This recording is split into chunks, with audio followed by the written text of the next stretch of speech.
Ayano Koji Kiyotaka, selama ini dia itu hidup kurang lebih 15 tahun terkurung di dalam White Room. Dan pada akhirnya dia itu berkesempatan untuk bebas dari ayahnya ya. Dia itu kabur dari White Room menuju ke sekolah elit Kudo Ikouse. Ayano diketahui punya rasa keingintahuan yang cukup tinggi orangnya. Dan alasan Ayano kabur, dia itu ingin mempelajari semua hal yang tidak diajari di dalam White Room, yaitu ada pertemanan, sekolah, pelajaran, cinta, maupun perasaan.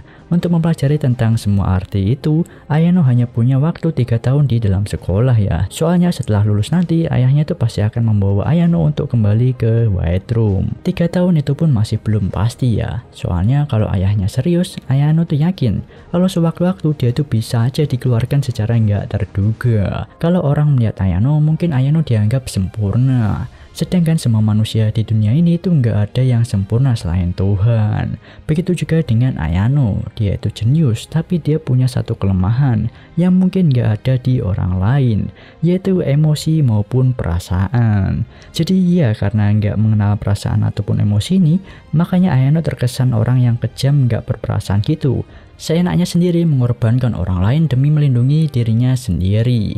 Karena tumbuh besar di dalam White Room yang dimana anak-anak didiknya di sana itu ikut eksperimen untuk memenuhi visi misi dari ayahnya, yaitu proyek White Room itu ingin membuat manusia super, jenius dan punya kemampuan fisik yang luar biasa. Karena tumbuh di sana, Ayano mulai punya mindset dan persepsi kalau manusia itu adalah alat. Kalau ada manusia atau orang yang nggak bisa dia manfaatkan lagi, ya bakalan dibuang. Gitulah pemikirannya ya. Pemikiran manusia hanyalah alat itu dia dapat di saat anak-anak satu generasinya dulu di White Room itu dikeluarkan atau dibuang karena udah nggak kuat mengikuti kurikulum yang diberikan. Termasuk memperlakukan teman-temannya semua sebagai alat ya.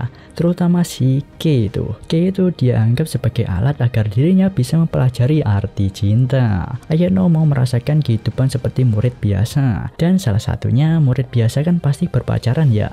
Nah untuk mempelajari arti cinta atau kasih sayang itu, Ayano gunain K sebagai objek belajarnya. Makanya Ayano itu mengibaratkan K sebagai buku percintaan. Selagi dia berpacaran sama K, dia itu bisa belajar tentang apa hal normal yang dilakukan oleh pasangan. Seperti bergandengan tangan, kencan, pelukan, net note juga mungkin. Tapi ya emang pikiran Ayano tuh kejam menganggap K sebagai buku. Sekejam itu pandangan Ayano terhadap manusia.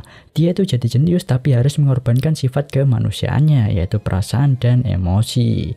Tapi dari hubungan dia dengan K itu dia menganggapnya sebagai simbiosis mutualisme. Kedua belah pihak diuntungkan. Ayano dapat belajar cinta darinya dan K mungkin dari pacaran dengannya itu bisa tumbuh ya. Tumbuh apanya tuh?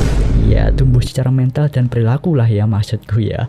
Cinta juga menurut Ayano sangat berguna untuk perkembangan K. Makanya dia itu mengajak K untuk berpacaran. Ayano ingin ngilangin sifat K yang kayak benalu, terlalu mengandalkan orang lain untuk bertahan hidup. Istilahnya Ayano tuh ingin membuat K itu jadi mandiri gitu ya, tanpa menggantungkan hidupnya kepada orang lain. Seperti yang gua bilang tadi, Ayano tuh nggak punya perasaan. Bahkan cara dia nembak K aja kayak canggung gitu caranya. Sebelum nembak, Ayano tuh pergi ke cafe sama Hiyori tuh. Terus dia manggil K juga agar K sengaja melihat mereka. Itu dia lakukan untuk memastikan apakah K cemburu melihat itu atau enggak.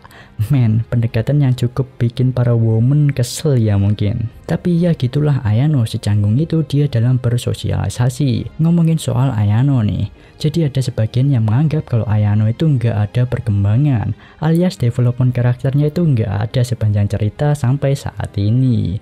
Ya sebenarnya perkembangan kecilnya sih ada ya, perkembangan dalam kemampuan tentu aja nggak bakalan ada. Soalnya kalau dalam segi kemampuan, Ayano ibarat sudah ada di titik teratas sebagai manusia. Jenius, ahli bela diri, jago menilai suasana. Di awal dia itu kayak udah tahu hierarki kelas itu. Kushida bakalan jadi cewek populer di kelas atau disukai oleh semua orang, dan Hirata bakal jadi ketua kelas. Itu kemampuan psikologi yang cukup hebat ya. Terlebih dia itu juga jago memanipulasi orang. Secara kemampuan udah nggak ada yang bisa ditingkatkan, mirip detail yang ada di opening season ketiganya ya. Semua kemampuannya itu ada di level 999. Cuman kalau dari segi perilaku sih memang ada beberapa development kecil ya. Selama 2 tahun sekolah jumlahnya itu udah hampir 30-an volume, tapi nggak ada perubahan yang signifikan dari Ayano. Karena emang udah sepowerful itu si Ayano ya. Kalau mengharapkan perkembangan dari kemampuan Ayano ya, itu tentu aja nggak bakalan bisa. Kalau kalian mau kerasa melihat developmentnya Ayano ya, kalian bisa lihat pas sifat kemanusiaan Ayano kembali seperti biasa memunculkan emosinya, dan ya itu jadi development bagi Ayano.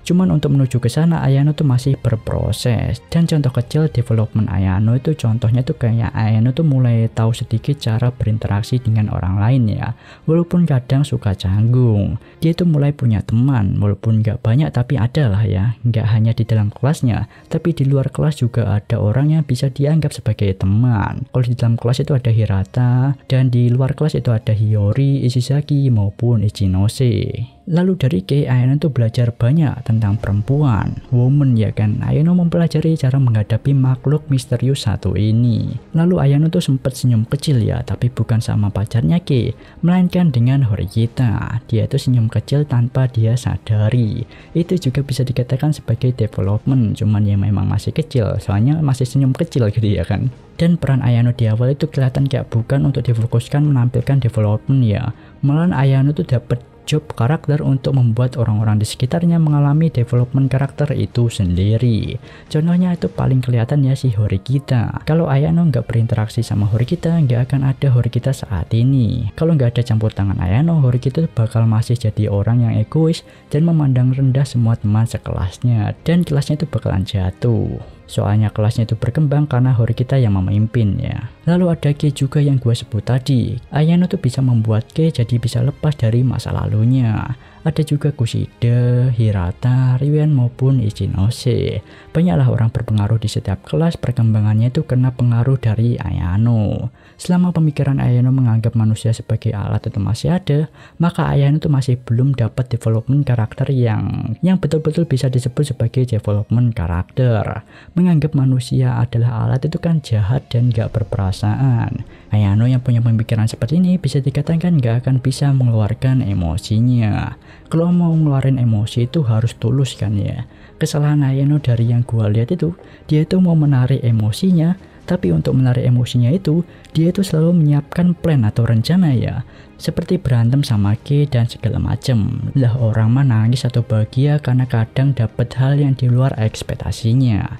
Kalau mau menarik emosi memang dia itu harus membangun suasana tanpa dia rencanakan gitu. Seperti contohnya dia yang berinteraksi sama Horikita. Dia itu nggak berekspektasi maupun merencanakan apa-apa, dan tiba-tiba suasananya mendukung serta membuatnya senyum tanpa disadari. Kalau dia setiap waktu memikirkan ataupun bikin skenario, mungkin emosi itu nggak dapat muncul dari Ayano. Mungkin tentang hal ini ada penjelasan psikologinya ya. Bagi kalian anak psikolog nih ya, mungkin bisa tambahin di bawah lah. So itu aja sih yang mau gua bahas bertepatan menuju akhir season ketiganya. Kemungkinan video ini upload pas episode terakhirnya tayang. Kira-kira gimana pendapat kalian tentang adaptasi season ketiga maupun pembahasan kali ini? Sekian video kali ini, sampai jumpa di next video. Bye bye. した僕の夏休みはやがて記憶回路のゲートでいくつかにちぎれて断続的な絵になったのです